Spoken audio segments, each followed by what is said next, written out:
비가 좀채 그치질 않는군요. 하늘이 구멍이 뚫린 것 같습니다. 인도 차이나 반도, 특히 베트남의 우기의 비는 장마는 익히 그 소문을 들어 알고 있습니다만 실제 경험을 6월에 온 건 처음이거든요. 지난번엔 7월에 와서 다낭에서 한 달 동안 있어 봤는데 그때는 사실 이 정도는 아니었어요. 남부 지역 6월은 좀 더 심한 것 같습니다. 엄청나고요. 시간을 이렇게 버티다가 물론 지나가는 사람도 구경하고 오토바이도 구경하고 차들도 구경하고 하늘도 구경하고 또 여기 카페 사람들도 구경하고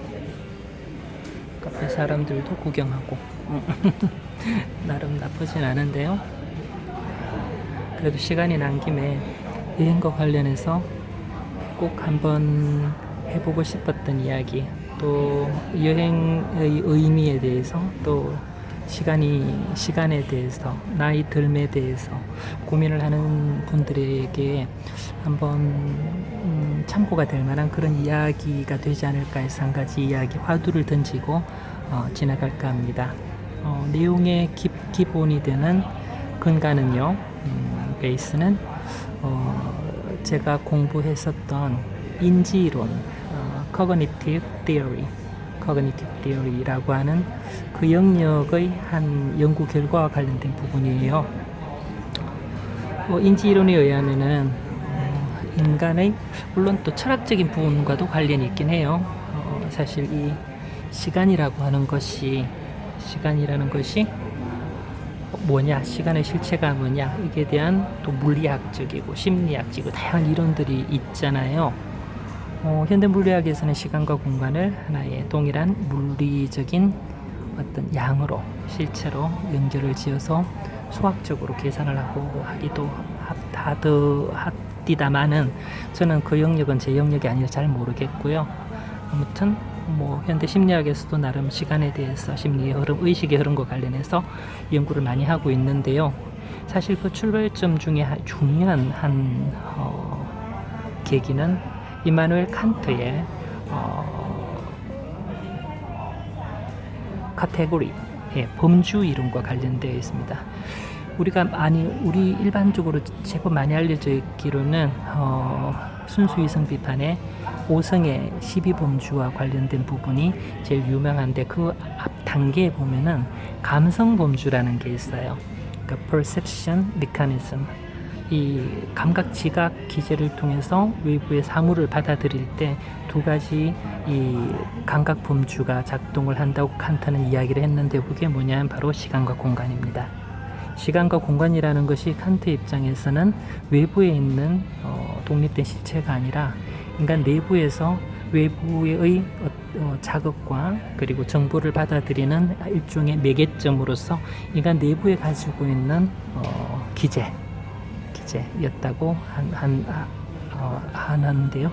말을 들었는 이유가 지금 비가 그쳤습니다. 갈까 말까 순간 속으로 엄청 갈등 고민을 했는데 일단 하던 이야기는 하고 가야 되겠죠. 비 그쳤을 때 가야 되는데 또 비 오면 어쩌나.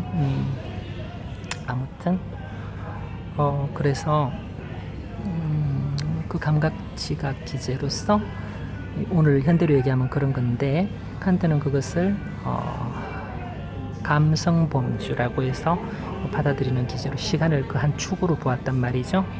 그 이후에 이 시간에 대한 많은 심리학적인 연구 중에 중요한 부분 중에 하나, 또 제 어떤 관심을 끌었던 내용 중에 하나는 뭐냐 하면은 말이죠, 바로 articulation 이론, articulation이라고 하는 개념, 분절이라고 이야기를 하는데요.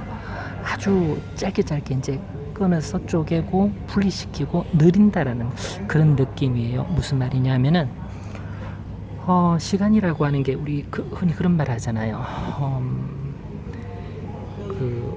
시간이 가는 속도, 그 시속이 나이대에 따라 다르다고요.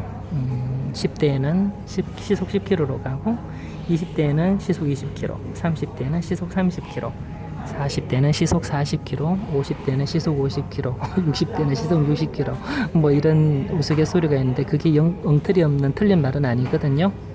왜냐하면은 나이가 어릴수록 이 세상에 대한 어떤 그런 감각 지각 그리고 수용 이런 부분이 익숙하지 않고 생경하고 생소하고 낯선 거예요. 그러면은 어떻게 되느냐 하면은 그것을 받아들일 때 하나하나 다 분리해서 낯서니까 그게 뭔지 하나하나 다 분리해서 구분하고 잘게 쪼개서 각각에 대해서 의미를 주면서 그렇게 이제 구분하는. 근데 나이가 들면서 그런 어떤 그걸 분절이라고 하거든요. 그 분절의 단위 그리고 분절의 내용 자체가 촘촘해지지 않고 느슨해지고 그리고 넓어지면서 그냥 반성 없이 감각 없이 그냥 쑥쑥 지나가 버리는 거예요. 그 나이가 들수록 그러면 철학의 중요한 개념 중에 습관적으로라는 말이 있는데요. 습관적으로 실존주의에서 중요하게 얘기하는 말인데 습관적으로 습관적으로 그렇게 살아가요. 근데 그렇게 되면은 시간의 흐름에 대해서 무감각해지고 무뎌지고 무시해지고 그냥 시간 흘러가 버리는 거죠. 우리가 운전할 때 그런 거 종종 느껴요. 어디로 가야 되는데 그걸 놓치고 나서 그냥 시간 지나가 버리면은 세상에 그 시간은 언제 지난지 모르고 내가 원하는 대로도 가지 않고 그냥 매일 출근하던 길 그 길로 가고 있는 거예요. 이런 낭패죠. 어처구니 없는 그런 일들을 우리가 일요일이든 혹은 특별한 날에 아침에 멍하니 운전을 하다 보면은 그런 일을 종종 마주치게 됩니다. 습관적으로 하게 되는 거죠. 그리고 그 습관적으로 진행되는 동안에 시간은 사실 멈춘거나 다름없고 마찬가지죠. 반성도 없고 그냥 그렇게 지나 보냈으니까요. 나이가 들수록 더 심해지죠. 우리 아이들은 그렇지 않아요. 매 순간순간이 남다르고 색다르고 전혀 새로운 그 순간순간들을 가지게 되는 것이니까요. 완전히 1초 1초 심지어는 그 짧은 시간의 양들을 분절시키고 나누고 articulating 시키고 해서 거기다 의미를 왜냐면 그 의미를 부여해야 되니까. 그래서 살아남으니까 생존의 수단이기도 해요. 그거는 어느 게 어떤 위협인지 모르잖아요. 근데 나이가 들수록 환경이 익숙해지고 또 그게 대해서 완전하게 정착이 되면은 신경을 써야 할 것과 써야 하지 않을 것을 구별하게 되고 무뎌지고 이거는 크게 위험하지 않는다는 부분에 대해서는 아무 생각을 하지 않게 되는 거예요. 그래서 그런 방식으로 나이가 들수록 시간이 빨리 가는 그런 심리적인 효과를 거두게 된다는 겁니다. 굉장히 인상적인 인상 깊은 개념 이론이었고 또 제 여행 삶에 여행의 그런 취지에 많은 영향을 미친 또 실험적으로 증명이 되기 개인적으로 실험적으로 증명이 되기도 한 부분이기도 해요. 한국에서 그냥 살아갈 때는 정말 시간이 매일매일 습관적으로 아무 생각 없이 반성 없이 그렇게 시간을 지내게 되는데 어디든 간 아무튼 외지에 특히 더 낯선 곳 말이 전혀 통하지 않고 언어적인 의사소통이 힘든 외국에 나와 있으면은 정말 그 시간이 마디게 더디게 오래오래 정말 그렇게 가거든요. 왜냐하면은 매 순간순간 특히 새로운 곳에 뚝 떨어진 그 순간부터는 완전 10대로 돌아가는 거예요.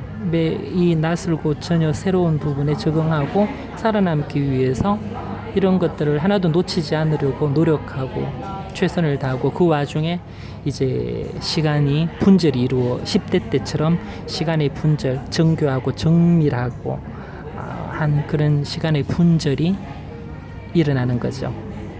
완전한 완벽한 분절이 어린 시절로 돌아가는 거예요. 여행은 그런 의미에서 좀 표현이 어떨지 모르겠지만 회춘 젊어지는 것 그런 느낌이에요. 마음도 정신도 그리고 새로운 이곳에 와서 새로운 어떤 환경과 접하고 좋은 것들을 하면서 신체 건강적인 측면도 회춘하고 있는 거예요. 진심 그렇게 느끼고 동의가 되어요.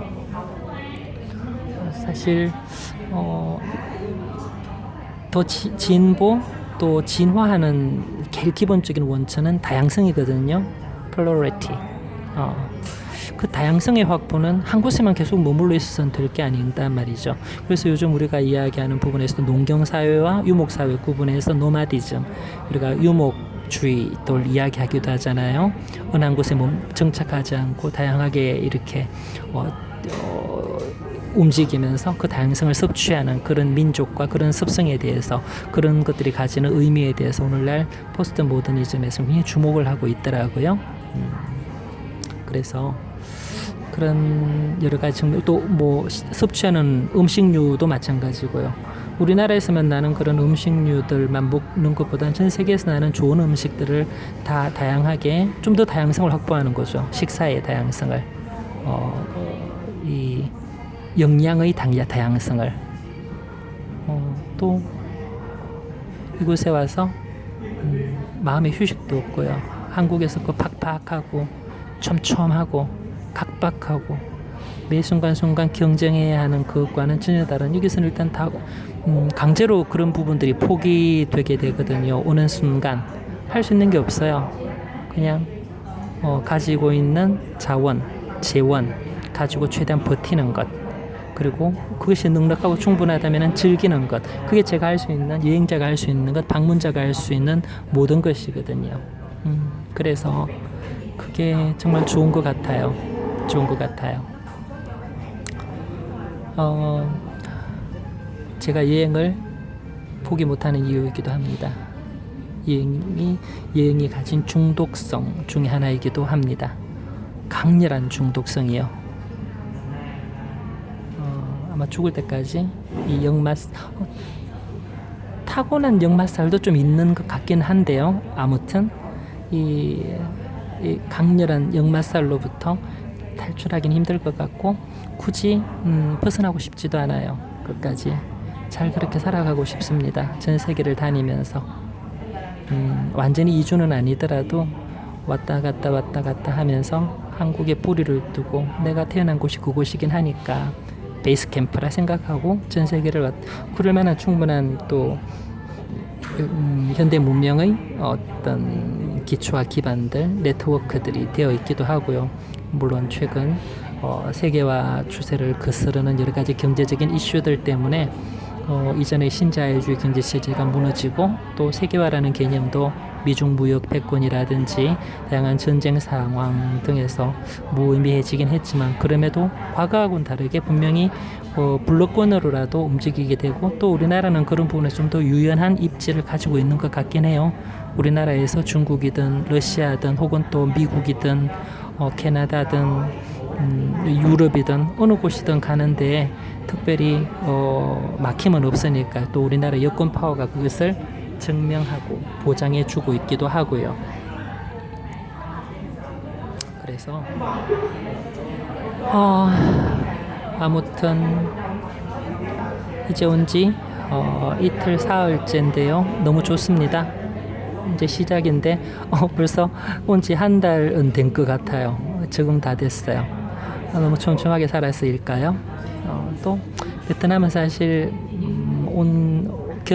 왔었던 경험이 수차례 되기도 했고, 또 여기서의 제 경험들도 제법 되고요.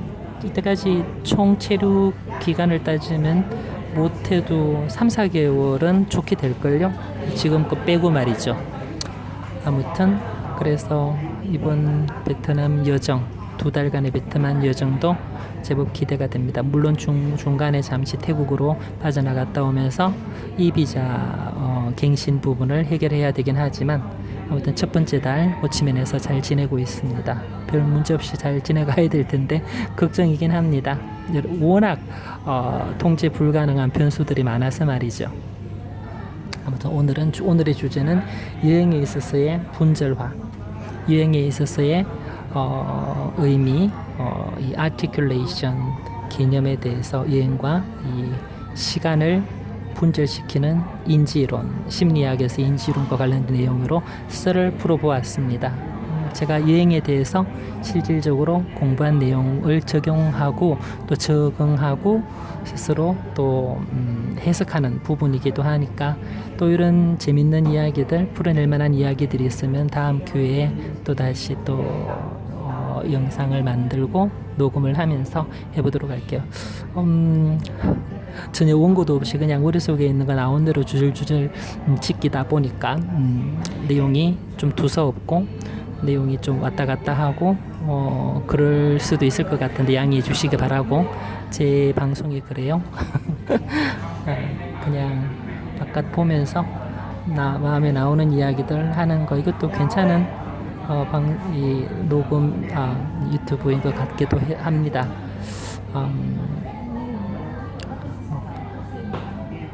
특별한 의도가 아니라 기록 스스로의 기록을 남기는 그런 목적이 사실 가장 크거든요. 현재 제 그 구독자는 저 포함해서 3명 아무도 안 봐요.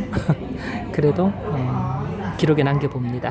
누가 보든지 간에 또 나중에 시간이 지나고 제 스스로 찾아볼 수도 있으니까요. 재미잖아요.